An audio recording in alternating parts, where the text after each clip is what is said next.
শিক্ষা উপদেষ্টা ও শিক্ষা সচিবের পদত্যাগের দাবিতে কিন্তু কিছুক্ষণ আগেই এই সচিবালয়ের ঠিক সামনে সচিবালয়ের 7 নম্বর ভবনের সামনে কিন্তু বিক্ষোভ করছিলেন কিন্তু শিক্ষার্থীরা এবং কিছুক্ষণ আগে কিন্তু তারা যে সচিবালয়ের যে গেট সেই গেট ভেঙে কিন্তু একেবারে সচিবালয়ের ভেতরে প্রবেশ করে যান এবং পরবর্তীতে পুলিশ এবং সেনাবাহিনী তারা মিলে কিন্তু আসলে টিয়ার সেল নিক্ষেপ করে এবং ভয় দেখিয়ে এবং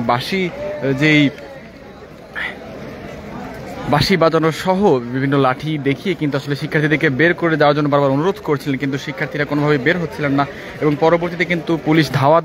দিয়ে কিন্তু তাদেরকে সচিবালয়ের ভেতর থেকে বাইরে বের করে দেন এবং এই ঘটনার পরবর্তীতে কিন্তু যেই সচিবালয়ের সামনের এলাকাটি কিন্তু একটি থমথমে যেই পরিস্থিতি সেটি কিন্তু বিরাজ করছে এবং যার ফলে কিন্তু শিক্ষার্থীরা তাদেরকে কিন্তু আসলে এক পর্যায়ে পুলিশ যে টিয়ার সেল নিক্ষেপ করে এবং ধাওয়া দিয়ে কিন্তু এক পর্যায়ে এই যে সচিবালয়ের যে এলাকা সেই এলাকার বাইরে কিন্তু ধাওয়া দিয়ে কিন্তু পাঠিয়েছেন এবং সেই পাশাপাশি এখন যদি সচিবালয়ের সর্বশেষ অবস্থাটি দেখা যায় দেখতে পাচ্ছেন যে আসলে সচিবালয়ের সামনে কিন্তু এখন শিক্ষার্থীরা নেই, তাদেরকে কিন্তু ধাওয়া দিয়ে আসলে সরিয়ে ফেলা হয়েছে। কিন্তু সচিবালয়ের আশেপাশে কিন্তু এখনও কিন্তু শিক্ষার্থীরা এখন অবস্থান নিয়েছেন এবং পুলিশ এবং সেনা সদস্যরা তারা কিন্তু সচিবালয়ের যেই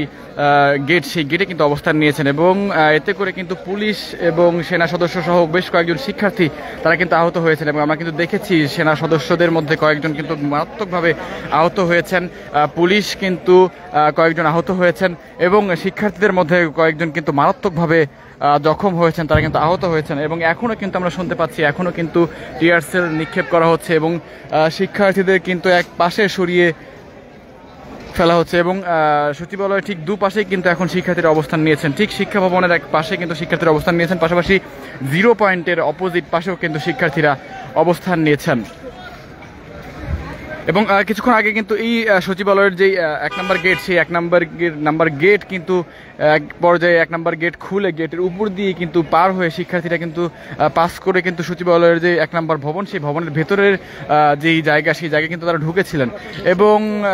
সেই ভবনে কিন্তু তারা কিন্তু এক পর্যায়ে কিন্তু যেই ভেতরে ঢুকে একদম ভবনের ভেতরের পর্যন্ত কিন্তু তারা ঢুকেছিলেন এবং পুলিশ কিন্তু তাদেরকে এক পর্যায়ে কিন্তু চলে যেতে বাধ্য করেন এবং তারা কিন্তু কোনোভাবেই কিন্তু শিক্ষার্থীরা আসলে পুলিশের কথা শুনছিলেন না, সেনাবাহিনীর কথা শুনছিলেন না এবং শেষ পর্যন্ত কিন্তু পুলিশ বাধ্য হয়ে তাদেরকে ধাওয়া দেয় এবং আমরা সেনা সদস্যদেরকে দেখেছি তারাও কিন্তু বেশ প্রথমের দিকে অনুরোধ করলেও পরে কিন্তু তারা কিন্তু ধাওয়া দেয় এবং ধাওয়া দিয়ে কিন্তু শিক্ষার্থীদেরকে সচিবালয়ের ভেতরের জায়গাটি ত্যাগ করতে বাধ্য করেন এবং পরবর্তীতে কিন্তু আমরা দেখেছি পুলিশ কিন্তু টিয়ার সেল নিক্ষেপ করেছিল এবং সেনা সদস্যরা তারা কিন্তু ধাওয়া দিয়েছিলেন এবং এই মুহূর্তে কিন্তু সচিবালয়ের সামনের যে জায়গাটি সেই জায়গাটিতে কিন্তু পুলিশ কিন্তু এই মুহূর্তে কিন্তু পরিস্থিতি কিন্তু মোটামুটি নিয়ন্ত্রণে এনেছেন, তবে শিক্ষা ভবনের ওইদিকে কিন্তু শিক্ষার্থীরা অবস্থান নিয়েছে এবং সেইখানে কিন্তু শিক্ষার্থীদেরকে ধাওয়া দেওয়া হচ্ছে এবং পাশাপাশি তাদেরকে লক্ষ্য করে কিন্তু যেই ককটেল ছোড়া হচ্ছে, টিয়ার গ্যাস ছোড়া হচ্ছে যাতে করে তাদেরকে ছত্রভঙ্গ করে দেওয়া হয় এবং সচিবালয়ের ভিতরে কিন্তু যারা রয়েছিলেন কর্মচারীরা তারা বলছিলেন যে তাদের আসলে কাজে কোনো নিরাপত্তা নেই এবং সেই